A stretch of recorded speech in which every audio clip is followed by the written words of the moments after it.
क्या आपने कभी सोचा है कि आप कौन हैं? क्या आप केवल यह शरीर है जो सुख दुख का अनुभव करता है, या कुछ और जो इन अनुभवों से परे है?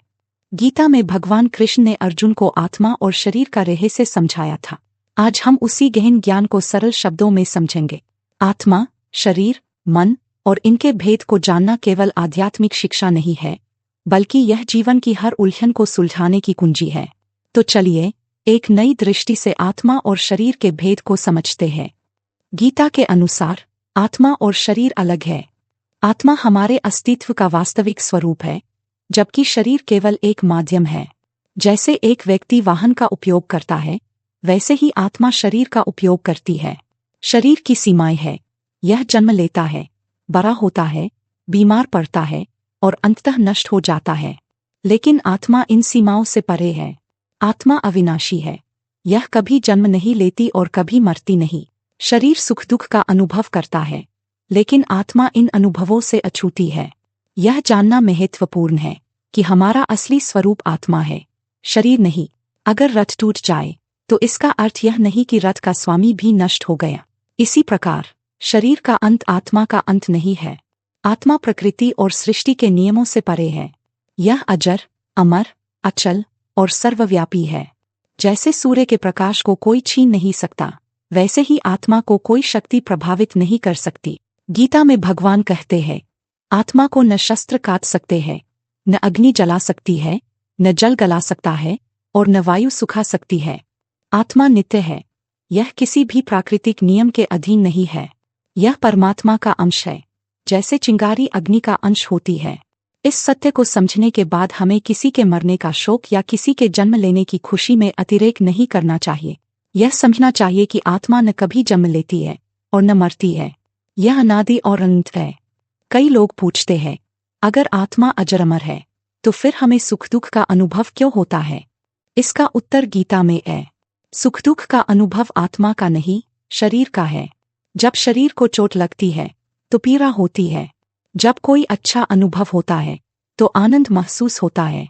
लेकिन यह सब केवल शरीर तक सीमित है। फिर क्या मान अपमान, हानि लाभ और पीड़ा आनंद आत्मा का अनुभव है? नहीं, ये सब मन के खेल है। जब कोई हमारी प्रशंसा करता है तो हम गर्वित होते हैं। जब कोई अपमान करता है तो हमें दुख होता है। यह सब हमारे मन की शरारत है। आत्मा इन सब से अछूती है। इसलिए हमें अपने मन और शरीर की प्रतिक्रियाओं को समझना और नियंत्रित करना सीखना चाहिए। अब सवाल उठता है कि अगर आत्मा सुख दुख से परे है तो यह अनुभव हमें क्यों होता है? इसका उत्तर है मन। मन शरीर का एक अदृश्य लेकिन शक्तिशाली हिस्सा है। यह हमारे अनुभवों का केंद्र है। मन को गीता में रथ के सारथी के रूप में दिखाया गया है। यह इंद्रियों के घोड़ों को नियंत्रित करता है। लेकिन जब मन नियंत्रण से बाहर हो जाता है तो यह हमें भटकाने लगता है। यह घमंड, मोह और भ्रम पैदा करता है। मनुष्य को यह समझना चाहिए कि मन आत्मा से अलग है। यह शरीर का हिस्सा है और आत्मा से इसका कोई संबंध नहीं है। मनुष्य को अपने मन को प्रशिक्षित करना चाहिए ताकि वह आत्मा के वास्तविक स्वरूप को पहचान सके। युवावस्था में मनुष्य अपनी शक्ति को स्थायी मान लेता है। उसे लगता है कि वह सर्वशक्तिमान है। लेकिन जैसे जैसे शरीर की शक्ति घटती है, मन भ्रम और घबराहट में पड़ जाता है। शरीर, जो कभी जवानी के जोश से भरा होता है, धीरे धीरे कमजोर होने लगता है। इस बदलाव को समझना और स्वीकार करना कठिन होता है, परंतु हमें याद रखना चाहिए कि ये बदलाव केवल शरीर में होते हैं। आत्मा इनसे अछूती है। अगर हम आत्मा के स्वरूप को पहचान ले तो बुढ़ापे और मृत्यु का डर हमें परेशान नहीं करेगा।